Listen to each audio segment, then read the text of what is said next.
എല്ലാവർക്കും team ലക്ഷ്യയുടെ YouTube ക്ലാസ്സിലേക്ക് സ്വാഗതം. ഇന്നത്തെ ക്ലാസ്സിൽ SCERT എക്സ്പ്ലെയിനർ എന്ന് പറയുന്ന ഒരു വീഡിയോയുമായിട്ടാണ് നിങ്ങളുടെ മുന്നിൽ നിൽക്കുന്നത്. നിങ്ങൾക്കറിയാം, SCERT എക്സ്പ്ലെയിനർ എന്ന് പറയുന്ന സീരീസിൽ നിങ്ങൾ പല ക്ലാസ്സുകൾ കണ്ടു കഴിഞ്ഞതാണ്. ആ ക്ലാസ്സുകളിൽ നിന്ന് നിങ്ങൾക്കൊരു കാര്യം വ്യക്തമായിട്ട് മനസ്സിലായിട്ടുണ്ടാവും. SCERT എന്ന് പറയുന്ന ചാപ്റ്ററുകൾക്ക് നിലവിലെ PSC എക്സാമുകൾക്ക് എത്രത്തോളം പ്രാധാന്യമുണ്ട് എന്നുള്ള കാര്യം നിങ്ങൾക്ക് നന്നായിട്ട് അറിയാം. അത് ഈ കഴിഞ്ഞ എക്സാമുകളുടെ ചോദ്യ പേപ്പറുകളിലൂടെയും എല്ലാം നിങ്ങൾ കണ്ടതാണ്. സോ പ്രധാനമായിട്ടും ഇന്നത്തെ ക്ലാസ്സിൽ നമ്മൾ ഡിസ്കസ് ചെയ്യാൻ പോകുന്നത് ജോഗ്രഫിയുമായി റിലേറ്റ് ചെയ്തുകൊണ്ട് SCERT എക്സ്പ്ലെയിനർ എന്ന് പറയുന്ന ഭാഗത്ത് നിന്നും നമ്മൾ മനസ്സിലാക്കേണ്ട കാര്യങ്ങളെയാണ് ഇന്ന് പഠിക്കാൻ പോകുന്നത്. പ്രധാനമായിട്ടും SCERT ഫാക്ട്സിനെ കുറിച്ച് നമ്മൾ നോക്കുമ്പോൾ 2024-25 2 വർഷം നമ്മൾ കൺസിഡർ ചെയ്യുമ്പോൾ ഈ 2 വർഷങ്ങൾ കൊണ്ട് വലിയ മാറ്റങ്ങളാണ് SCERT ടെക്സ്റ്റ് ബുക്കുകളിൽ വന്നിരിക്കുന്നത് എന്ന് നമുക്ക് നന്നായിട്ട് അറിയാം. 2024 വന്നിട്ടുള്ള മാറ്റങ്ങളിൽ 9ാം ക്ലാസ്സിലെ ടെക്സ്റ്റ് ബുക്കിനകത്ത് വലിയൊരു മാറ്റം കൊണ്ടുവന്നു. അതായത് പഴയ SCERT ചാപ്റ്ററുകൾ പ്രകാരം നമ്മൾ നോക്കുകയാണെങ്കിൽ ഇന്ത്യയുടെ 6 ഭൂപ്രകൃതി സവിശേഷതകളെ ഒരൊറ്റ SCERT ചാപ്റ്ററിൽ കൊടുത്തിരിക്കുന്നതായിരുന്നു പഴയ ശൈലി എന്ന് പറയുന്നത്. അതിൽ നിന്നും ഒരു വലിയ മാറ്റമാണ് 2024 അപ്ഡേഷനിൽ വന്നപ്പോൾ നമ്മുടെ SCERTക്കകത്ത് ഉണ്ടായത്. അതായത് പ്രധാനമായിട്ടും 2024 അപ്ഡേഷനിൽ വന്നൊരു മാറ്റം എന്ന് പറയുന്നത് ഇന്ത്യയുടെ 6 ഭൂപ്രകൃതി സവിശേഷതകളെ 5 ചാപ്റ്ററുകളാക്കി അവരതിനെ കൊടുത്തു. അതൊരു വലിയ മാറ്റമാണ്. പഴയ SCERTയിൽ അത് ഒറ്റ ചാപ്റ്റർ ആയിരുന്നെങ്കിൽ അതിനെ 5 ചാപ്റ്ററുകളാക്കി ഡിവൈഡ് ചെയ്ത് മാറ്റി. അപ്പോൾ ഓട്ടോമാറ്റിക്കലി നിങ്ങൾക്കൊരു കാര്യം പിടിയിട്ടും എത്രത്തോളം പോയിന്റുകൾ അപ്പോൾ ആഡപ്പ് ആയി എന്ന് നിങ്ങൾക്ക് മനസ്സിലാക്കാൻ പറ്റും. സോ പ്രധാനമായിട്ടും 5 ചാപ്റ്ററുകളാണ് നമുക്ക് പഠിക്കേണ്ടതായിട്ടുള്ളത്.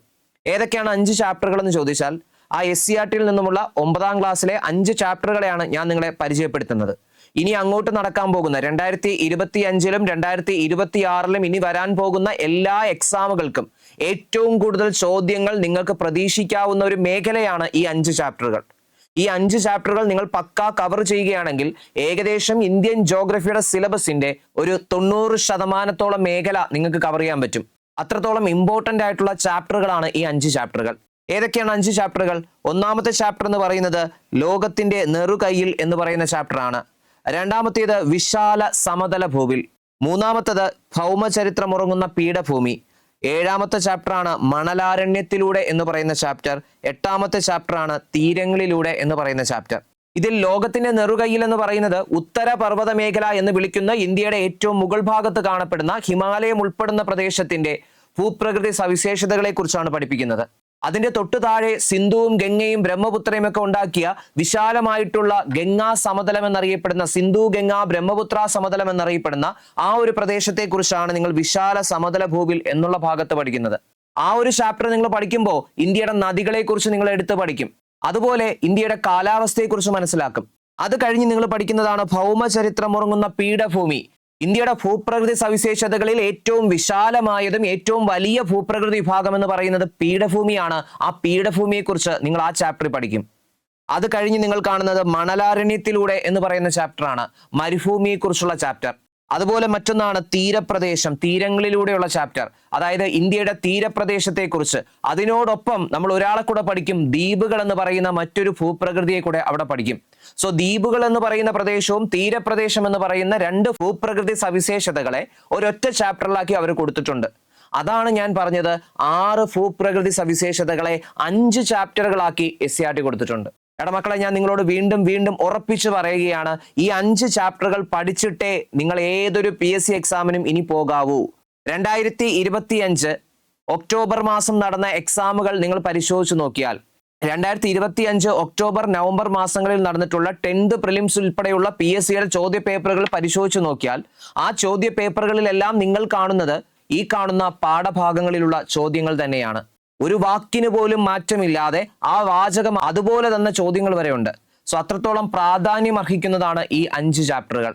അപ്പോൾ പഠിക്കുമ്പോൾ നിങ്ങൾ ഈ 5 ചാപ്റ്ററുകളും പഠിച്ചിട്ടേ നിങ്ങൾ പോകാവൂ. ഇതാണ് പ്രധാനമായിട്ട് നിങ്ങൾ മനസ്സിലാക്കേണ്ട ഒരു കാര്യം. മക്കളെ, അപ്പോൾ നമുക്ക് ഇന്നത്തെ ക്ലാസ്സിലേക്ക് കിടക്കാം.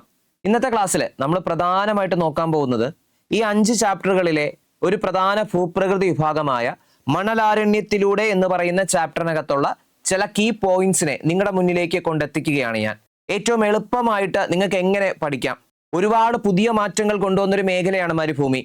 പഴയ SCERT സ്കൂൾ ടെക്സ്റ്റ് ബുക്ക് നോക്കിയാൽ ഒരു 5 വരി ചേർന്ന ഒരൊറ്റ ഖണ്ഡികയിൽ അവർ മരുഭൂമി എന്ന് പറയുന്ന ഭൂപ്രകൃതി തീർത്തിരുന്നു. എന്നാൽ ഇന്ന് അത് ഒരുപാട് പേജുകളുള്ള ഒരു ചാപ്റ്റർ ആയിട്ട് മാറി. അതായത് അതിനകത്ത് തന്നെ നമുക്ക് പഠിക്കാൻ അത്രയും കണ്ടന്റ് ഉണ്ട്. നമ്മൾ കേൾക്കാത്ത പുതിയ വാക്കുകൾ അതിനകത്ത് വന്നു. അത് ഇമ്പോർട്ടൻ്റ് ആണ്. സോ ഇങ്ങനെ ഒരുപാട് മാറ്റങ്ങൾ വന്നതാണ് നമ്മൾ ഇന്നത്തെ ക്ലാസ്സിൽ നമ്മൾ പഠിക്കാൻ പോകുന്നത്. നമ്മുടെ SCERT എക്സ്പ്ലെയിനർ സീരീസിന്റെ ആദ്യത്തെ ജോഗ്രഫി ക്ലാസ്സിൽ നമ്മൾ പഠിക്കാൻ പോകുന്നത് ഇന്ത്യയുടെ ഭൂപ്രകൃതി സവിശേഷതകളിലെ ഒരു പ്രധാനപ്പെട്ട ഭൂപ്രകൃതിയായ മരുഭൂമിയെ കുറിച്ചാണ്. സാധാരണഗതിയിൽ നമ്മൾ എപ്പോഴും തുടങ്ങാറുള്ളത് ഹിമാലയത്തിൽ നിന്നാണ്. എന്നാൽ പക്ഷെ ഇത്തവണ നമ്മൾ വേറിട്ട് പിടിക്കുകയാണ്. നമ്മൾ ആദ്യം പഠിക്കാൻ പോകുന്നത് മരുഭൂമിയിലൂടെ എന്നുള്ള ചാപ്റ്ററിനെ കുറിച്ചാണ്. എന്താണ് മരുഭൂമി? അവിടെ നിന്നുമാണ് നമ്മുടെ ജോഗ്രഫിയുടെ SCERT എക്സ്പ്ലെയിനർ ആരംഭിക്കാൻ പോകുന്നത്. അപ്പോൾ നമ്മൾ ഇന്ന് പഠിക്കാൻ പോകുന്നത് 9ാം ക്ലാസ്സിലെ സോഷ്യൽ സയൻസ് പാർട്ട് 2-ലെ 7ാമത്തെ ചാപ്റ്റർ ആയിട്ടുള്ള മണലാരണ്യത്തിലൂടെ എന്ന് പറയുന്ന ചാപ്റ്ററാണ്. ഈ ഒരു ചാപ്റ്ററിനകത്ത് വരുന്ന കാര്യങ്ങളാണ് ഇന്നത്തെ ക്ലാസ്സിൽ നമ്മൾ മെയിനായും ഡിസ്കസ് ചെയ്യാൻ പോകുന്നത്. അപ്പോൾ മക്കളെ, ഇവിടെ മെയിനായിട്ട് മനസ്സിലാക്കേണ്ട ഒരു കാര്യം എന്ന് പറയുന്നത്, ഫസ്റ്റ് ഓഫ് ഓൾ എന്താണ് മരുഭൂമി എന്നാണ് നിങ്ങൾ പഠിക്കേണ്ടത്. എന്താണ് മരുഭൂമി? നമ്മൾ ഡെസേർട്ട് എന്നൊക്കെ പറയുന്ന ഈ വാക്ക് പറയുമ്പോൾ എന്താണ് മരുഭൂമി, അല്ലെങ്കിൽ മരുഭൂമി എന്നുള്ള വാക്കിനെ നമുക്ക് എങ്ങനെ ഡിഫൈൻ ചെയ്യാം? ഒരാൾ നിങ്ങളോട് മരുഭൂമി എന്താണ് എന്ന് ചോദിച്ചാൽ നിങ്ങൾക്ക് ഏറ്റവും സിമ്പിൾ ആയിട്ട് അതിനെ എങ്ങനെ എക്സ്പ്ലെയിൻ ചെയ്യാം? എടാ മക്കളെ, മരുഭൂമി എന്ന് പറയുന്ന വാക്കിനെ നമുക്ക് ഇങ്ങനെ ഡിഫൈൻ ചെയ്യാം. 25 സെന്റിമീറ്ററിൽ താഴെ വാർഷിക മഴ ലഭിക്കുന്ന പ്രദേശങ്ങളെ വിളിക്കുന്ന പേരാണ് ഡെസേർട്ട്. എന്താണ് മരുഭൂമി എന്ന് ചോദിച്ചാൽ 25 സെന്റിമീറ്ററിൽ താഴെ വാർഷിക മഴ ലഭിക്കുന്ന പ്രദേശങ്ങളെ നമുക്ക് എന്തെന്ന് വിളിക്കാം? മരുഭൂമി അല്ലെങ്കിൽ ഡെസേർട്ട് എന്ന് വിളിക്കാം. അപ്പൊ ഈ ഡെസേർട്ട് എന്ന് പറയുന്ന ഒരു വാക്കുണ്ട്. ഡെസേർട്ട് എന്ന് പറയുന്ന ഒരു വാക്ക് എങ്ങനെയാണ് ഈ ഡെസേർട്ട് എന്ന് പറയുന്ന വാക്ക് രൂപപ്പെട്ടു വന്നത്? ഈ ഡെസേർട്ട് എന്ന് പറയുന്ന വാക്ക് രൂപപ്പെട്ടത് ഡെസേർട്ടം എന്ന് പറയുന്ന ഒരു ലാറ്റിൻ പദത്തിൽ നിന്നുമാണ് വന്നത്. ഡെസേർട്ടം എന്ന് പറയുന്ന ഒരു ലാറ്റിൻ പദത്തിൽ നിന്നുമാണ് ഡെസേർട്ട് എന്നർത്ഥമുള്ള ഈ ഒരു വാക്ക് വന്നത്. ഈ വാക്കിന് ഒരു അർത്ഥം കൂടെയുണ്ട്, ഉപേക്ഷിക്കപ്പെട്ട സ്ഥലം. ഡെസേർട്ട് എന്ന വാക്കിന്റെ അർത്ഥം എന്താണെന്ന് ചോദിച്ചാൽ ഉപേക്ഷിക്കപ്പെട്ട സ്ഥലം എന്നാണ് ഡെസേർട്ട് എന്ന് പറയുന്ന ഈ ഒരു വാക്കിന്റെ അർത്ഥം എന്ന് പറയുന്നത്. ഓക്കെ, അപ്പൊ മരുഭൂമി എന്താണെന്ന് ചോദിച്ചാൽ 25 സെന്റിമീറ്ററിലും താഴെ വാർഷിക മഴ ലഭിക്കുന്ന പ്രദേശമാണ് മരുഭൂമി എന്ന് പറയുന്നത്. മരുഭൂമി എന്നുള്ള വാക്കിന്റെ അർത്ഥം എന്താണെന്ന് ചോദിച്ചാൽ ഉപേക്ഷിക്കപ്പെട്ട സ്ഥലം എന്നാണ്. ഡെസേർട്ടം എന്ന ഒരു ലാറ്റിൻ പദത്തിൽ നിന്നാണ് മരുഭൂമി എന്നുള്ളൊരു വാക്ക് രൂപപ്പെട്ടു വന്നത് എന്ന് നമ്മൾ പറഞ്ഞു. എങ്കിൽ മക്കളെ, ഇവിടെ ഒരു കാര്യം കൂടെ ഞാൻ പറയാം. മരുഭൂമി എന്നുള്ളതിനെ കുറിച്ചുള്ള പഠനം എന്താണ്? നമ്മൾ എന്തിനെ കുറിച്ച് പറയുമ്പോഴും അതിന്റെ പഠനം കൂടെ പഠിക്കണം. അപ്പൊ നമുക്കറിയാം, എന്തിന്റെയും പഠനം പറയുമ്പോൾ അവസാനം ഒരു ഓളോജി ഉണ്ട്. എന്തിന്റെയും പഠനത്തെക്കുറിച്ച് പറയുമ്പോൾ നമ്മൾ എന്തെങ്കിലും ഒരു ഓളജി എന്ന് പറഞ്ഞ് അവസാനിപ്പിക്കുന്ന. എങ്കിൽ മക്കളെ, ഞാൻ നിങ്ങളോടൊരു കാര്യം ചോദിച്ചോട്ടെ, എന്താണ് മരുഭൂമിയെ കുറിച്ചുള്ള പഠനം? ഡെസർട്ടോളജി ആണോ? അതാണോ മരുഭൂമിയെ കുറിച്ചുള്ള പഠനം? അതല്ല മക്കളെ, മരുഭൂമിയെ കുറിച്ചുള്ള പഠനം അങ്ങനെ ഒരിക്കലും പഠിച്ചു കളയരുത്.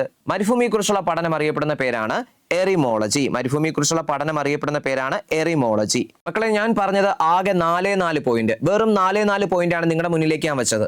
ഒന്നാമത്തെ പോയിന്റ്, എന്താണ് മരുഭൂമി? എന്താണ് മരുഭൂമി എന്ന് ചോദിച്ചാൽ ഒരൊറ്റ സെന്റൻസ് നമുക്ക് പറയാം. 25 സെന്റിമീറ്ററിൽ താഴെ വാർഷിക മഴ ലഭിക്കുന്ന പ്രദേശങ്ങളെ നമ്മൾ വിളിക്കുന്ന പേരാണ് മരുഭൂമി എന്നുള്ളത്. അതാണ് ഒന്നാമത്തെ പോയിന്റ്. രണ്ടാമത്തെ പോയിന്റ്, ഡെസേർട്ടം എന്ന ലാറ്റിൻ പദത്തിൽ നിന്നാണ് മരുഭൂമി എന്ന് പറയുന്ന വാക്ക് രൂപപ്പെട്ടു വന്നത്. മൂന്നാമത്തെ പോയിന്റ്, മരുഭൂമി എന്നുള്ള വാക്കിന്റെ അർത്ഥമാണ് ഉപേക്ഷിക്കപ്പെട്ട സ്ഥലം.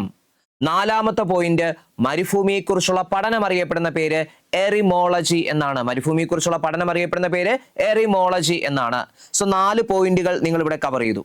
എങ്കിൽ അടുത്ത മനസ്സിലാക്കേണ്ട കാര്യം, പ്രധാനമായും 2 തരത്തിലുള്ള മരുഭൂമിയാണ് നമുക്ക് കാണാൻ സാധിക്കുന്നത്. ഏതൊക്കെയാണ് ആ 2 തരത്തിലുള്ള മരുഭൂമി എന്ന് നമുക്ക് പഠിക്കാം. പ്രധാനമായും 2 ടൈപ്പ് മരുഭൂമിയുണ്ട്. ഒന്ന് ചൂട് മരുഭൂമിയുമുണ്ട്, മറ്റൊന്ന് തണുത്ത മരുഭൂമിയുമുണ്ട്. അപ്പൊ എന്താണ് ഈ ചൂട് മരുഭൂമിയും തണുത്ത മരുഭൂമിയും എന്നാണ് പഠിക്കാൻ പോകുന്നത്. എടാ മക്കളെ, ചൂട് മരുഭൂമി അല്ലെങ്കിൽ ഹോട്ട് ഡെസേർട്ട് എന്താണെന്ന് ചോദിച്ചാൽ 3 കാര്യങ്ങൾ നിങ്ങൾ അറിഞ്ഞിരിക്കണം. ഒന്നാമത്തെ കാര്യം, ഇത് ഭൂമിയാണ് എന്നുണ്ടെങ്കിൽ ഈ കാണുന്ന മധ്യഭാഗത്തോടെയുള്ള രേഖയെ നമ്മൾ വിളിക്കുന്ന പേരാണ് ഭൂമധ്യരേഖ എന്ന് വിളിക്കും. 0 ഡിഗ്രി ഇക്വേറ്റർ എന്ന് പറയുന്ന രേഖ. ഈ 0 ഡിഗ്രി ഇക്വേറ്ററിന് മുകളിലൂടെ കടന്നു പോകുന്ന 15 ഡിഗ്രി അക്ഷാംശത്തിനും 30 ഡിഗ്രി അക്ഷാംശത്തിനും ഇടയിലായി നിങ്ങൾ കാണപ്പെടുന്ന പ്രദേശത്തെ വിളിക്കുന്ന പേരാണ് ചൂട് മരുഭൂമി എന്ന് വിളിക്കുന്ന പ്രദേശം. അതായത് 15 ഡിഗ്രി അക്ഷാംശത്തിനും 30 ഡിഗ്രി അക്ഷാംശത്തിനും ഇടയിലായി കാണുന്ന പ്രദേശത്തെ നമ്മൾ വിളിക്കുന്ന പേരാണ് ചൂട് മരുഭൂമി അല്ലെങ്കിൽ ഹോട്ട് ഡെസേർട്ട് എന്ന് വിളിക്കുന്ന പ്രദേശം. അപ്പൊ 2 രീതിയിൽ പറയാം. ചൂട് മരുഭൂമി കാണപ്പെടുന്നത് ഏത് മേഖലകളിലാണെന്ന് ചോദിച്ചാൽ 15 ഡിഗ്രി അക്ഷാംശത്തിനും 30 ഡിഗ്രി അക്ഷാംശത്തിനും ഇടയിലാണ് എന്ത് കാണപ്പെടുന്നത്? ചൂട് മരുഭൂമി കാണപ്പെടുന്നത്. ഇനി എന്താണ് ചൂട് മരുഭൂമിയുടെ മറ്റൊരു പ്രത്യേകത? ചൂട് മരുഭൂമിയുടെ മറ്റൊരു പ്രത്യേകത എന്ന് പറയുന്നത്, ചൂട് മരുഭൂമികളിലേക്ക് നിങ്ങൾ പോയിക്കഴിഞ്ഞാൽ ഇവിടത്തെ ദൈനിക താപാന്തരം മീൻസ് ഡയൂറിനൽ റേഞ്ച് ഓഫ് ടെമ്പറേച്ചർ. എന്താണ് ദൈനിക താപാന്തരം എന്ന് വെച്ചാൽ? ഒരു ദിവസത്തെ കൂടിയ താപനിലയും ഒരു ദിവസത്തെ കുറഞ്ഞ താപനിലയും തമ്മിലുള്ള വ്യത്യാസം അറിയപ്പെടുന്ന പേരാണെന്ത്? ദൈനിക താപാന്തരം. SCERT ഫാക്ട്സ് ആയിട്ട് ഞാൻ 2 പോയിന്റ്സ് കൂടെ അഡീഷണൽ ആയിട്ട് ഞാൻ ഇവിടെ നിങ്ങൾക്ക് ടച്ചപ്പ് ചെയ്ത് തരാം. ഒന്നാമത്തെ പോയിന്റ് ഇതാണ്, വെതർ എന്ന് പറയുന്നൊരു വാക്കുണ്ട്. മറ്റൊരു വാക്കാണ് ക്ലൈമറ്റ് എന്ന് പറയുന്ന വാക്ക്. എന്താണ് മക്കളെ വെതർ എന്ന് പറയുന്ന വാക്കും ക്ലൈമറ്റ് എന്ന് പറയുന്ന വാക്കും തമ്മിലുള്ള വ്യത്യാസം? വെതർ എന്ന് വെച്ചാൽ ദിനാന്തരീക്ഷ സ്ഥിതിയാണ്. ദിനാന്തരീക്ഷ സ്ഥിതി എന്ന് വെച്ചാൽ എന്താ? ഒരു ദിനത്തിലെ അന്തരീക്ഷത്തിലെ മാറ്റങ്ങൾ. ഒരു ദിവസമോ ഒരാഴ്ചയോ 2 ദിവസമോ നമ്മുടെ അന്തരീക്ഷത്തിൽ ഉണ്ടാകുന്ന മാറ്റങ്ങളുടെ ഒരു ശരാശരിയെ നമ്മൾ ദിനാന്തരീക്ഷ സ്ഥിതി അല്ലെങ്കിൽ വെതർ എന്ന് വിളിക്കും. എടാ മക്കളെ, നമ്മൾ TV-യിലെ വാർത്ത കാണുമ്പോൾ അവിടെ കാണിക്കാറുണ്ട് ഇന്നത്തെ കൂടിയ താപനില ഇത്ര, ഇന്നത്തെ കുറഞ്ഞ താപനില എത്ര.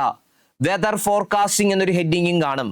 സോ വെതർ ഫോർകാസ്റ്റിംഗിലാണ് നമ്മൾ അതെല്ലാം കാണാറുള്ളത്. എന്നാൽ കാലാവസ്ഥ എന്ന് വെച്ചാൽ, ക്ലൈമറ്റ് എന്ന് വെച്ചാൽ എന്താണ്? ഒരു നീണ്ട കാലയളവിൽ നമ്മുടെ അന്തരീക്ഷത്തിൽ ഉണ്ടാകുന്ന മാറ്റങ്ങളുടെ ശരാശരി. ഒരു 50 വർഷം അല്ലെങ്കിൽ ഒരു 30 മുതൽ 40 വർഷം നമ്മുടെ അന്തരീക്ഷത്തിൽ ഉണ്ടാകുന്ന മാറ്റങ്ങളുടെ ശരാശരിയെ വിളിക്കുന്ന പേരാണ് കാലാവസ്ഥ അല്ലെങ്കിൽ ക്ലൈമറ്റ് എന്ന് പറയുന്നത്.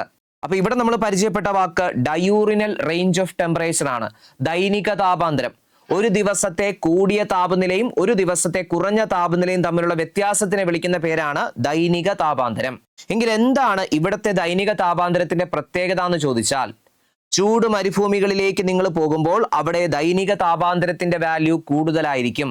കാരണം നിങ്ങൾ മരുഭൂമിയിലേക്ക് പോയി കഴിഞ്ഞാൽ മരുഭൂമിയിൽ പകൽ താപനില കൂടുതലായിരിക്കും. രാവിലെ ടെമ്പറേച്ചർ എന്തായിരിക്കും? മോർണിംഗ് ടെമ്പറേച്ചർ കൂടുതലായിരിക്കും. എന്നാൽ രാത്രിയാകുമ്പോൾ രാത്രിയാകുമ്പോൾ ടെമ്പറേച്ചർ വളരെ കുറവായിരിക്കും. മരുഭൂമിയിൽ പോയാൽ രാവിലെ ടെമ്പറേച്ചർ 40 ഡിഗ്രി ആണെങ്കിൽ രാത്രി ടെമ്പറേച്ചർ എത്രയായിരിക്കും? 10 ഡിഗ്രി ആയിരിക്കും. അതായത് വ്യത്യാസം എത്രയാണ്? 30 ഡിഗ്രി. വ്യത്യാസം എത്രയാണ്? 30 ഡിഗ്രി. അതായത് ദൈനിക താപാന്തരം എന്താണെന്ന് മനസ്സിലായി. ഒരു ദിവസത്തെ കൂടിയ താപനിലയും ഒരു ദിവസത്തെ കുറഞ്ഞ താപനിലയും തമ്മിലുള്ള വ്യത്യാസമാണ് ദൈനിക താപാന്തരം. ചൂട് മരുഭൂമികളിലേക്ക് നിങ്ങൾ പോയാൽ ദൈനിക താപാന്തരത്തിന്റെ വാല്യൂ എപ്പോഴും കൂടുതലായിരിക്കും. അപ്പൊ ചൂട് മരുഭൂമിയെ കുറിച്ച് 2 പോയിന്റ്സ് പഠിച്ചു. ഒന്ന് 15 ഡിഗ്രി അക്ഷാംശത്തിനും 30 ഡിഗ്രി അക്ഷാംശത്തിനും ഇടയിലുള്ള പ്രദേശത്താണ് ചൂട് മരുഭൂമി കാണപ്പെടുന്നത്. രണ്ടാമത്തെ പോയിന്റ് നിങ്ങൾ പഠിച്ചു, ദൈനിക താപാന്തരം എന്ന് പറയുന്നത് കൂടുതലായിരിക്കും. ഒരു പോയിന്റ് കൂടെ നമുക്ക് ചൂട് മരുഭൂമിയെ കുറിച്ച് പഠിച്ചാലോ?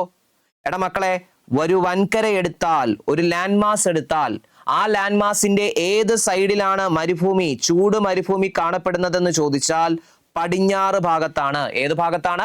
പടിഞ്ഞാറ് ഭാഗത്ത്.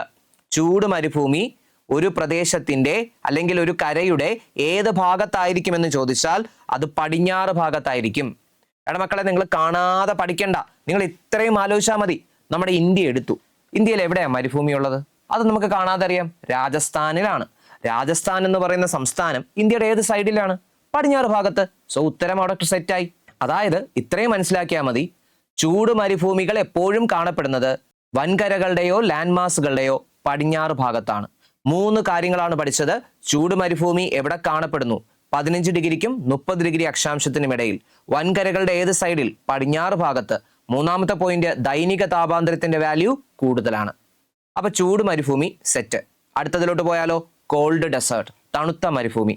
എന്താണ് തണുത്ത മരുഭൂമിയുടെ പ്രത്യേകത എന്ന് ചോദിച്ചാൽ, തണുത്ത മരുഭൂമി കാണപ്പെടുന്നത് ധ്രുവപ്രദേശങ്ങളിലാണ്. തണുത്ത മരുഭൂമി കാണപ്പെടുന്നത് ധ്രുവപ്രദേശങ്ങൾ, പോളാർ റീജിയൻസും അതിന്റെ തൊട്ടു താഴെ വരുന്ന സബ് പോളാർ റീജിയണും സബ് പോളാർ റീജിയൻസിലുമാണ് നമ്മൾ എന്ത് കാണുന്നത്? ഈ പറയുന്ന കോൾഡ് ഡെസേർട്ട് കാണപ്പെടുന്നത്. സോ തണുത്ത മരുഭൂമി കാണപ്പെടുന്നത് എവിടെയാണെന്ന് ചോദിച്ചാൽ ധ്രുവപ്രദേശങ്ങളിലും മിത ശീതോഷ്ണ മേഖലയായ സബ് പോളാർ റീജിയൻസിലുമാണ് തണുത്ത മരുഭൂമി കാണപ്പെടുന്നത്. ആ പ്രദേശങ്ങളിലെ ഉയർന്ന പർവ്വതങ്ങളിലും ഉയർന്ന പീഠഭൂമികളിലും വർഷം മുഴുവൻ മഞ്ഞ് മൂടപ്പെട്ട് കിടക്കുന്ന പ്രദേശങ്ങളുണ്ട്. അതിനെ വിളിക്കുന്ന പേരാണെന്ത്?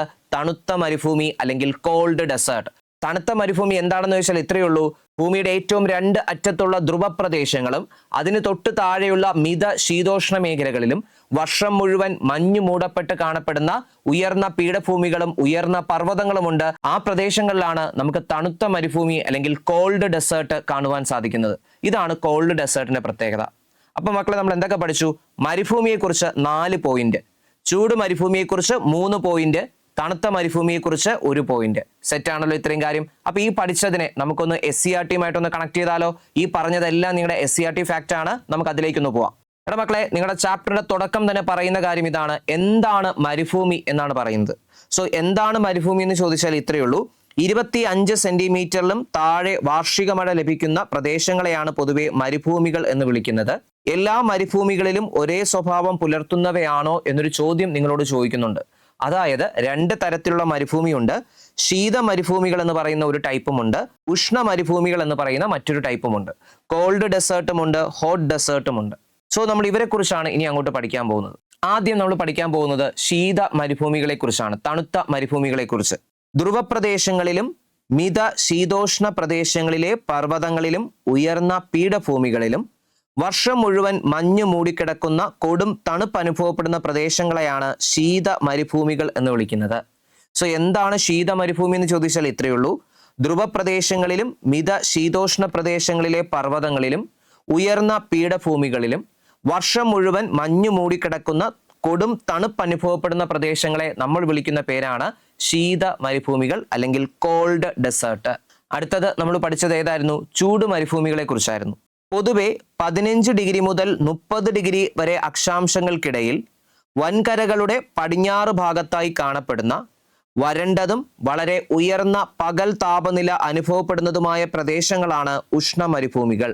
ഇവിടെ രാത്രി താപം വളരെ കുറവായിരിക്കും. ഉഷ്ണ മരുഭൂമികളിൽ ദൈനിക താപാന്തരത്തിന്റെ വാല്യൂ എങ്ങനെയാണ്? ഒരു ചോദ്യമാണ്. ആൾറെഡി നിങ്ങൾ ഇവിടെ കാര്യം കണ്ടതാണ്. ഉഷ്ണ മരുഭൂമികളിൽ പോയാൽ പകൽ താപനില അനുഭവപ്പെടുന്നത് എന്താണെന്ന് പറയുന്നുണ്ട്, കൂടുതലാണ്. എന്നാൽ രാത്രി താപം വളരെ കുറവാണ് എന്നും എടുത്തു പറയുന്നുണ്ട്. അതായത് ദൈനിക താപാന്തരത്തിന്റെ വാല്യൂ അപ്പോൾ എന്തായിരിക്കും? കൂടുതലായിരിക്കും. ദൈനിക താപാന്തരത്തിന്റെ വാല്യൂ എന്തായിരിക്കും? കൂടുതലായിരിക്കും. സോ ഇതാണ് പ്രധാനമായിട്ടും നമ്മൾ പറഞ്ഞ കാര്യം. മരുഭൂമിയെക്കുറിച്ചുള്ള ഒരു ഡെഫിനിഷൻ പറഞ്ഞു. ദെൻ മരുഭൂമിയുമായിട്ട് റിലേറ്റ് ചെയ്ത് 2 ടൈപ്പ് മരുഭൂമി ഉണ്ടെന്നും നമ്മൾ പറഞ്ഞു. എങ്കിൽ അവസാനമായി ഒരു കാര്യം കൂടെ നമുക്ക് നോക്കാം. എങ്ങനെയാണ് മരുഭൂമി എന്നുള്ള വാക്ക് രൂപപ്പെട്ടത് എന്ന് നമുക്ക് നോക്കാം. മരുഭൂമിക്ക് ഇംഗ്ലീഷിൽ ഡെസേർട്ട് എന്ന പേരുണ്ടായത് ഡെസേർട്ടം എന്ന ലാറ്റിൻ പദത്തിൽ നിന്നാണ്. ഉപേക്ഷിക്കപ്പെട്ട സ്ഥലം എന്നാണ് ഇതിന്റെ അർത്ഥം. സോ എന്താണ് ഈ പറയുന്ന ഡെസേർട്ടം എന്നുള്ള വാക്കിന്റെ അർത്ഥം എന്ന് ചോദിച്ചാൽ ഉപേക്ഷിക്കപ്പെട്ട സ്ഥലം എന്നാണ് ഇതിന്റെ അർത്ഥം. മരുഭൂമികളെ കുറിച്ചുള്ള പഠനം അറിയപ്പെടുന്ന പേര് എറമോളജി എന്നാണ്. മരുഭൂമിയെ കുറിച്ചുള്ള പഠനം അറിയപ്പെടുന്ന പേരെന്താണ്? എറമോളജി എന്നാണ് മരുഭൂമിയെ കുറിച്ചുള്ള പഠനം അറിയപ്പെടുന്ന പേര്. സോ ഇത്രയുമാണ് ബേസിക്കലി നമ്മൾ ആദ്യം പറഞ്ഞ ഭാഗം. ഇപ്പൊ നിങ്ങൾക്ക് ഇത്രയും പോയിന്റുകൾ പക്ക മനസ്സിലായെന്ന് വിചാരിക്കുന്നു. എടമക്കളെ, ഇത് ഇവിടെ വെച്ച് നിങ്ങൾ ഈ ക്ലാസ് കണ്ടു കഴിയുമ്പോൾ പഠിച്ച് തീർത്തിട്ട് വേണം പോകാൻ. ഇത്രയും കാര്യം സെറ്റാണല്ലോ, സംശയമൊന്നുമില്ലല്ലോ. നമുക്കപ്പോൾ മുന്നിലേക്ക് പോകാം മക്കളെ. നമ്മൾ ഇനി പഠിക്കാൻ പോകുന്നത് ഇന്ത്യയിലെ മരുഭൂമിയെ കുറിച്ചാണ്. ഇന്ത്യയിലെ മരുഭൂമി എന്ന് ചോദിച്ചാൽ ഏതാണ് ആ മരുഭൂമി? അത് നമ്മുടെ താർ മരുഭൂമിയാണ്. സോ നമ്മൾ ഇനി പഠിക്കാൻ പോകുന്നത് ഇന്ത്യയിലെ താർ മരുഭൂമിയെ കുറിച്ചുള്ള കാര്യങ്ങളാണ് പഠിക്കാൻ പോകുന്നത്. എന്താണ് താർ മരുഭൂമി? താർ മരുഭൂമി എവിടെയാണ്? എന്താണ് താർ മരുഭൂമിയുടെ പ്രത്യേകത? ഇതൊക്കെയാണ് നമ്മൾ പഠിക്കാൻ പോകുന്നത്. താർ മരുഭൂമിയെ കുറിച്ച് പറയുമ്പോൾ പ്രധാനമായിട്ട് നിങ്ങൾ മനസ്സിലാക്കേണ്ട കാര്യം, താർ മരുഭൂമി എന്ന് പറയുന്നത് നമ്മുടെ ഇന്ത്യയിലും പാകിസ്ഥാനിലുമായിട്ട് വ്യാപിച്ചു കിടക്കുന്ന ഒരു പ്രദേശമാണ്. ഇന്ത്യ പാകിസ്ഥാനിലായിട്ട് വ്യാപിച്ചു കിടക്കുന്ന ഒരു പ്രദേശമാണ് താർ മരുഭൂമി. സംശയമുണ്ടെങ്കിൽ നിങ്ങൾക്ക് ദാ ഈ ഒരു മാപ്പിനകത്ത് നോക്കാം. ഈ ഒരു മാപ്പിനകത്ത് നിങ്ങൾ കാണുന്നുണ്ട് താർ മരുഭൂമി വ്യാപിച്ചു കിടക്കുന്നത് 2 രാജ്യങ്ങളിലായിട്ടാണ്. ഇന്ത്യയിലുമുണ്ട്, അതേപോലെ തന്നെ എവിടെയുമുണ്ട്, പാകിസ്ഥാനിലുമുണ്ട്. അടുത്ത പോയിന്റ്, ഈ പറയുന്ന താർ മരുഭൂമി ഏകദേശം എത്ര ചതുരശ്ര കിലോമീറ്റർ ആണ് വ്യാപിച്ചു കിടക്കുന്നത്? താർ മരുഭൂമിയുടെ മൊത്തം ഏരിയ എന്ന് പറയുന്നത് ഏകദേശം 2 ലക്ഷം ചതുരശ്ര കിലോമീറ്റർ ആണ്. താർ മരുഭൂമിയുടെ മൊത്തം ഏരിയ എന്ന് പറയുന്നത് 2 ലക്ഷം ചതുരശ്ര കിലോമീറ്റർ ആണ്. ഇതില് ഇന്ത്യക്കകത്ത് സ്ഥിതി ചെയ്യുന്നത് 1.75 ലക്ഷം ചതുരശ്ര കിലോമീറ്റർ ആണ്. ഇന്ത്യക്കകത്ത് സ്ഥിതി ചെയ്യുന്നത് 1.75 ലക്ഷം ചതുരശ്ര കിലോമീറ്റർ ആണ് ഇന്ത്യക്കകത്തുള്ളത്. മൊത്തം ഏരിയ എന്ന് പറയുന്നത് 2 ലക്ഷം ചതുരശ്ര കിലോമീറ്റർ ആണ്. പക്ഷെ ഇന്ത്യക്കകത്ത് എത്രയേ ഉള്ളൂ? 1.75 ലക്ഷം ചതുരശ്ര കിലോമീറ്റർ ഇന്ത്യക്കകത്ത് സ്പ്രെഡ് ചെയ്ത് കാണപ്പെടുന്നുള്ളൂ. ഇന്ത്യയുടെ ഏത് സൈഡിലാണ് താർ മരുഭൂമി എന്ന് ചോദിച്ചാൽ ഇന്ത്യയുടെ വടക്ക് പടിഞ്ഞാറ് ഭാഗത്താണ് എന്ത് കാണപ്പെടുന്നത്? താർ മരുഭൂമി കാണപ്പെടുന്നത്. ഈ ഒരു മാപ്പിനകത്ത് നോക്കുമ്പോൾ തന്നെ നിങ്ങൾക്ക് മനസ്സിലാക്കാൻ പറ്റും ഇന്ത്യയുടെ താർ മരുഭൂമി എന്ന് പറയുന്നത് വടക്ക് പടിഞ്ഞാറ് സൈഡിലാണ് സ്ഥിതി ചെയ്യുന്നത് എന്ന് കാണാൻ പറ്റും. താർ മരുഭൂമി ഇന്ത്യക്കകത്ത് 1.75 ലക്ഷം ചതുരശ്ര കിലോമീറ്റർ ഉണ്ട് എന്ന് ഞാൻ പറഞ്ഞു. എങ്കിൽ ഇന്ത്യയിൽ ഏതൊക്കെ പ്രദേശങ്ങളിലാണ് ഇത് കാണപ്പെടുന്നതെന്ന് ചോദിച്ചാൽ പ്രധാനമായിട്ടും നമ്മുടെ രാജസ്ഥാൻ എന്ന് പറയുന്ന സംസ്ഥാനമുണ്ട്, പഞ്ചാബ് എന്ന് പറയുന്ന സംസ്ഥാനം വരും, ഹരിയാനയിലുണ്ട്, ഗുജറാത്തിലുണ്ട്. ഈ 4 സംസ്ഥാനങ്ങളിലായിട്ടാണ് താർ മരുഭൂമിയുടെ പ്രദേശം വ്യാപിച്ചു കിടക്കുന്നത്. ആൾറെഡി നമ്മളൊരു കാര്യം പറഞ്ഞു, ഇന്ത്യക്കകത്ത് 1.75 ലക്ഷം ചതുരശ്ര കിലോമീറ്റർ ആണ് താർ മരുഭൂമിയുടെ മൊത്തം ഏരിയ എന്ന് പറഞ്ഞു. എങ്കിൽ ആ 1.75 ലക്ഷം ചതുരശ്ര കിലോമീറ്ററിലെ 2/3 ഭാഗവും സ്ഥിതി ചെയ്യുന്നത് രാജസ്ഥാനിലാണ്. അതായത് 1.75 ലക്ഷം ചതുരശ്ര കിലോമീറ്റർ വിസ്തൃതിയുള്ള താർ മരുഭൂമിയുടെ പ്രദേശത്തിൽ 2/3 ഭാഗം സ്ഥിതി ചെയ്യുന്നതും രാജസ്ഥാൻ എന്ന സംസ്ഥാനത്താണ്. ബാക്കിയുള്ള മേഖലയാണ് ഗുജറാത്തിലും പഞ്ചാബിലും ഹരിയാനയിലുമായി സ്പ്രെഡ് ചെയ്ത് കിടക്കുന്നത്. അതുപോലെ നമ്മളൊരു കാര്യം പറഞ്ഞു, പാകിസ്ഥാൻ എന്ന് പറയുന്ന രാജ്യത്തും ഇതുണ്ട്.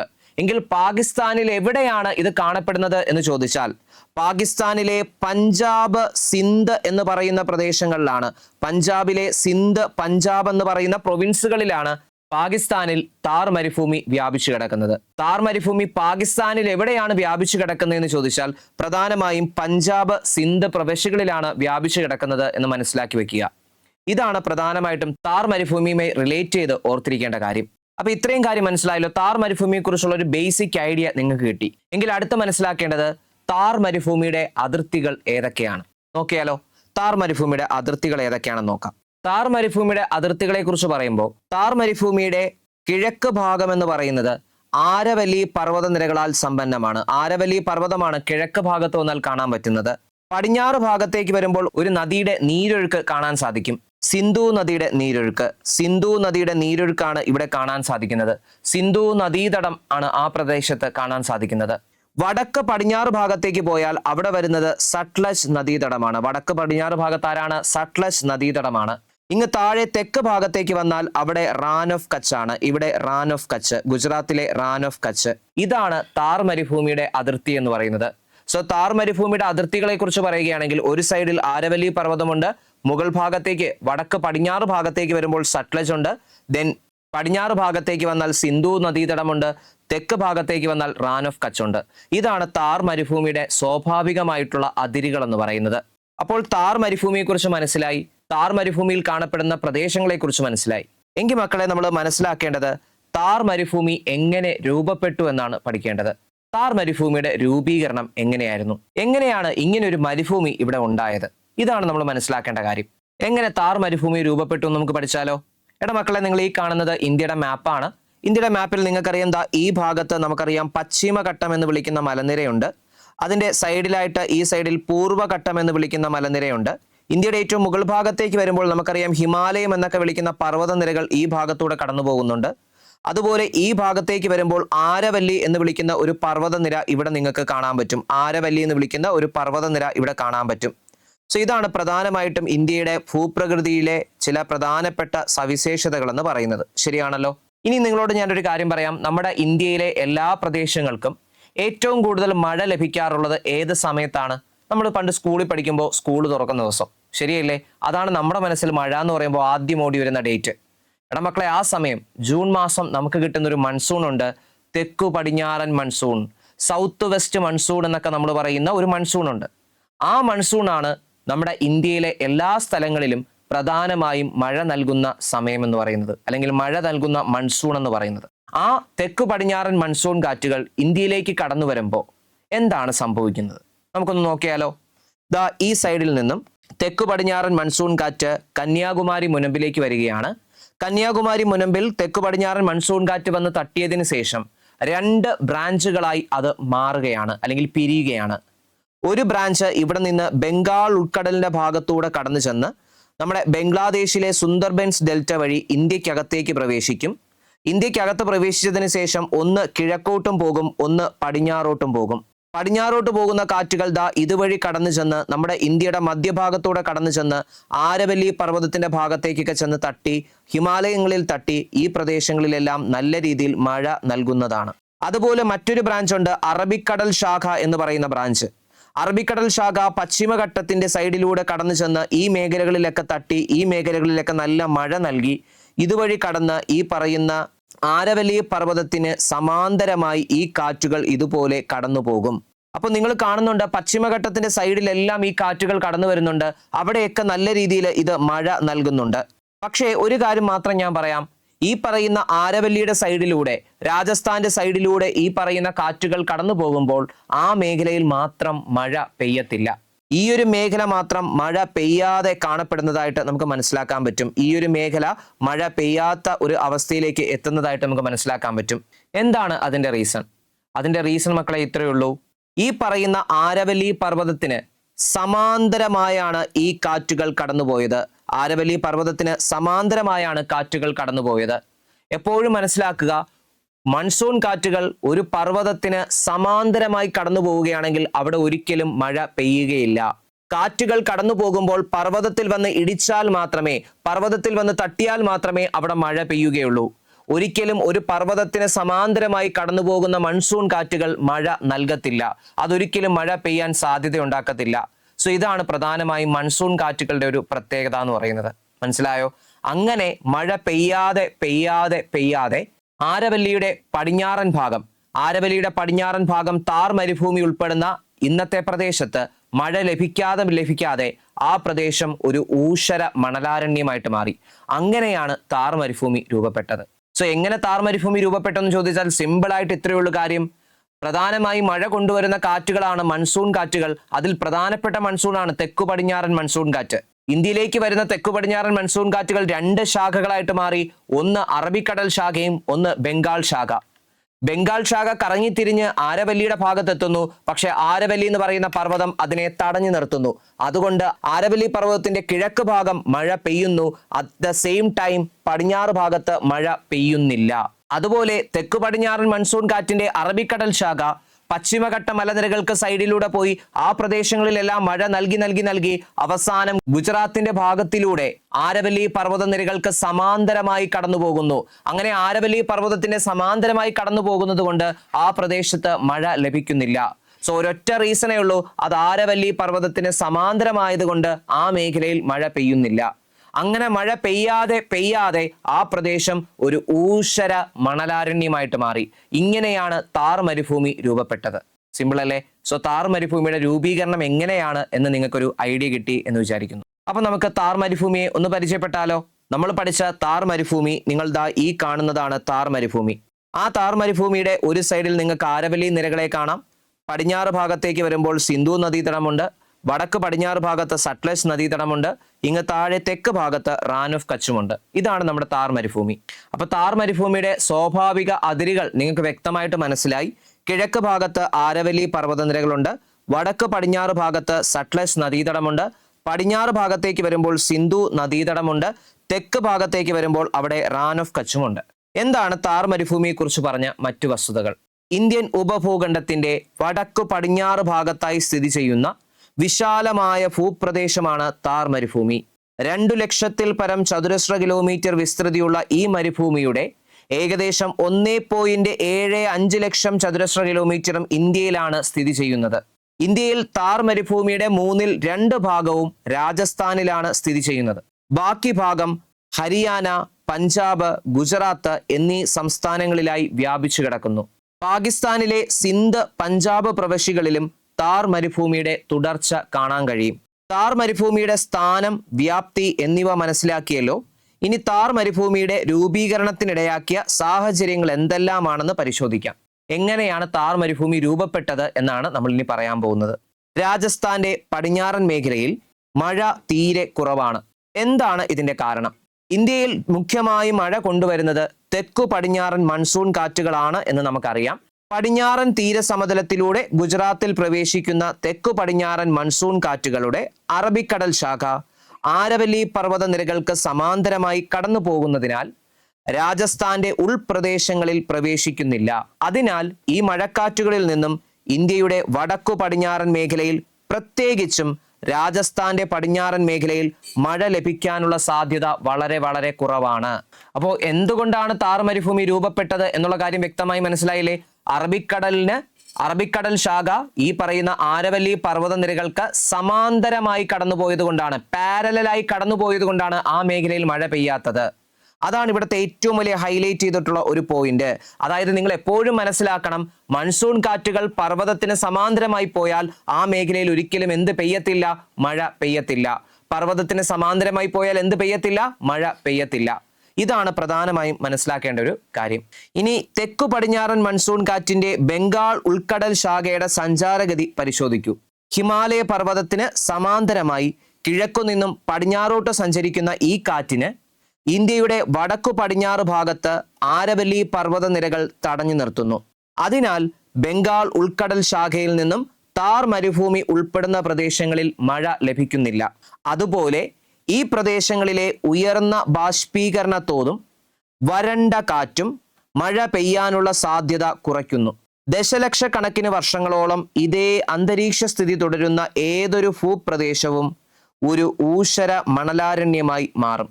ഇതെല്ലാമാണ് താർ മരുഭൂമിയുടെ രൂപീകരണത്തിന് കാരണമായ സാഹചര്യങ്ങൾ. സോ എന്തൊക്കെയാണ് താർ മരുഭൂമിയുടെ രൂപീകരണത്തിനിടയാക്കിയ സാഹചര്യങ്ങൾ എന്ന് ചോദിച്ചാൽ ഇത്രയും കാര്യങ്ങളാണ് ഓർത്തിരിക്കേണ്ടത്. അപ്പൊ താർ മരുഭൂമിയുടെ രൂപീകരണവുമായി ബന്ധിപ്പിച്ച് നമ്മൾ പരിചയപ്പെട്ട കാര്യം ഇത്രയേ ഉള്ളൂ. ഇന്ത്യയിലേക്ക് കടന്നു വരുന്ന മൺസൂൺ കാറ്റുകൾ 2 ബ്രാഞ്ചുകളായിട്ട് മാറുന്നു. ഒന്ന് നിങ്ങൾ ഈ കാണുന്ന ബംഗാൾ ഉൾക്കടൽ ശാഖയുടെ രൂപത്തിലേക്ക് കടന്നു ചെല്ലുന്നു. സുന്ദർബൻസ് ഡെൽറ്റ വഴി ഇത് ഇന്ത്യക്കകത്ത് കയറിയതിനു ശേഷം 2 ബ്രാഞ്ചുകളായിട്ട് മാറി ഒന്ന് കിഴക്കോട്ടും ഒന്ന് പടിഞ്ഞാറോട്ടും പോകുന്നു. ആരവല്ലി പർവ്വതനിരകൾ ഇതിനെ തടഞ്ഞു നിർത്തി ഈ മേഖലകളിലെല്ലാം നല്ല മഴ നൽകുന്നു. പക്ഷെ അതേസമയം ആരവല്ലിയുടെ പടിഞ്ഞാറ് ഭാഗത്ത് ആ കാറ്റുകൾ മഴ നൽകുന്നില്ല. തിരിച്ച് അറബിക്കടൽ ശാഖ, ഇന്ത്യയിലേക്ക് കടന്നു വരുന്ന അറബിക്കടൽ ശാഖ ആരവല്ലി പർവ്വതത്തിന് സമാന്തരമായി കടന്നു പോകുന്നത് കൊണ്ടും ആ പ്രദേശത്ത് മഴ ലഭിക്കുന്നില്ല. അങ്ങനെ മഴ പെയ്യാതെ ആ പ്രദേശം ഒരു ഊഷര മണലാരണ്യമായിട്ട് മാറി. ഇതാണ് മരുഭൂമിയുടെ രൂപീകരണത്തിലേക്ക് കൊണ്ടെത്തിച്ച സാഹചര്യമെന്നും പരിചയപ്പെട്ടു. അത് നമ്മൾ ഒരു ഫിഗറിലൂടെയും കണ്ട് മനസ്സിലാക്കി. ഇത്രയും കാര്യമാണ് താർ മരുഭൂമിയുടെ രൂപീകരണത്തിനിടയാക്കിയ സാഹചര്യം. അപ്പൊ ഇന്ത്യയിലെ ഈ ഒരു താർ മരുഭൂമിയെ കുറിച്ച് വേണം നമുക്കിനി മനസ്സിലാക്കാൻ. നമ്മുടെ ഇന്ത്യക്കകത്തുള്ള ഈ താർ മരുഭൂമിയെ നമുക്ക് 2 മേഖലകളായിട്ട് ഡിവൈഡ് ചെയ്യാൻ പറ്റും. ഒന്ന് മരുസ്ഥലി എന്ന് പറയുന്ന പ്രദേശം, മറ്റൊന്ന് ഭാഗർ എന്ന് വിളിക്കുന്ന പ്രദേശം. എന്താണ് മരുസ്ഥലി എന്ന് വെച്ചാൽ? പൂർണ്ണമായും മരുഭൂമിയായിട്ടുള്ള പ്രദേശം, യഥാർത്ഥ മരുഭൂമി, കംപ്ലീറ്റ് ഡെസേർട്ട് ആയിട്ടുള്ള പ്രദേശത്തിനെ വിളിക്കുന്ന പേരാണ് മരുസ്ഥലി. എന്നാൽ ഭാഗർ എന്ന് വെച്ചാൽ എന്താണ്? ഭാഗർ എന്ന് വെച്ചാൽ സെമി ഡെസേർട്ടഡ് ആയിട്ടുള്ള പ്രദേശം, അർദ്ധ മരുഭൂമിയായിട്ടുള്ള പ്രദേശത്തെയാണ് നമ്മൾ എന്തെന്ന് വിളിക്കുന്നത്? ഈ പറയുന്ന ഭാഗർ എന്ന് വിളിക്കുന്നത്. അതായത് ഇന്ത്യക്കകത്തുള്ള താർ മരുഭൂമിയെ 2ആയി തരംതിരിക്കാം. ഒന്ന് അർദ്ധ മരുഭൂമി എന്ന് പറയുന്ന ഭാഗർ എന്ന് പറയുന്ന പ്രദേശവും ഒന്ന് മുഴുവൻ മരുഭൂമിയായിട്ടുള്ള മരുസ്ഥലി എന്ന് പറയുന്ന പ്രദേശം. ഇങ്ങനെ 2ആയിട്ടാണ് ഇന്ത്യക്കകത്തുള്ള മരുഭൂമിയെ നമ്മൾ തരംതിരിക്കുന്നത്. അതായത് ഭൂമിശാസ്ത്രപരമായി താർ മരുഭൂമിയെ 2 പ്രധാന വിഭാഗങ്ങളായി തരംതിരിക്കാം. ഏതെല്ലാമാണെന്ന് ചോദിച്ചാൽ, ഒന്ന് മരുസ്ഥലി, വരണ്ട സമതലം അഥവാ യഥാർത്ഥ മരുഭൂമി മേഖല. 2 രാജസ്ഥാൻ ഭാഗർ, അർദ്ധ മരുഭൂമി മേഖല അഥവാ അർദ്ധ വരണ്ട സമതലം. ഇതാണ് 2 പ്രധാനപ്പെട്ട ക്ലാസിഫിക്കേഷൻസ്. അപ്പൊ മക്കളെ, നമ്മൾ പഠിച്ചത് എന്താ? മരുഭൂമിയെ കുറിച്ചാണ് പഠിച്ചത്. മരുഭൂമി എന്താണെന്ന് പഠിച്ചു, മരുഭൂമി ഏതൊക്കെ ടൈപ്പ് ഉണ്ടെന്ന് പഠിച്ചു, ഇന്ത്യയിലുള്ള മരുഭൂമി ഏതെന്ന് പഠിച്ചു, ആ ഇന്ത്യക്കകത്തുള്ള താർ മരുഭൂമിയുടെ അതിരുകളെ കുറിച്ച് പഠിച്ചു, അതിന്റെ ബേസിക് ആയിട്ടുള്ള ഡേറ്റയെ കുറിച്ച് പഠിച്ചു. ആ താർ മരുഭൂമിയുടെ രൂപീകരണം എങ്ങനെയാണെന്നും നമ്മൾ മനസ്സിലാക്കി. ആ താർ മരുഭൂമിയുടെ രൂപീകരണം എങ്ങനെയാണെന്ന് മനസ്സിലാക്കി ആ താർ മരുഭൂമിയെ ഇനി 2 മേഖലകളായി ഡിവൈഡ് ചെയ്യാമെന്നും നമ്മൾ പഠിച്ചു. ഇത്രയും കാര്യങ്ങളാണ് ഇന്നത്തെ SCERT എക്സ്പ്ലെയിനർ ക്ലാസ്സിൽ നിന്നും നമ്മൾ ഡിസ്കസ് ചെയ്തത്. ഇത്രയും കാര്യങ്ങൾ നിങ്ങൾക്ക് വ്യക്തമായി മനസ്സിലായി എങ്കിൽ മക്കളെ, നമ്മൾ ഇനി പഠിക്കാൻ പോകുന്നത് ആ 2 മരുഭൂമി മേഖലകളെ കുറിച്ചാണ്. എന്താണ് മരുസ്ഥലി, എന്താണ് ഭാഗർ, എന്താണ് അതിന്റെ പ്രത്യേകതകൾ, അവിടെയാണ് നമ്മൾ പുതിയ വാക്കുകൾ കേൾക്കാൻ പോകുന്നത്. എങ്കിൽ നമുക്ക് ആ പുതിയ വാക്കുകളുമായിട്ട് മറ്റൊരു SCERT എക്സ്പ്ലെയിനറിൽ കണ്ടുമുട്ടാം. Thank you.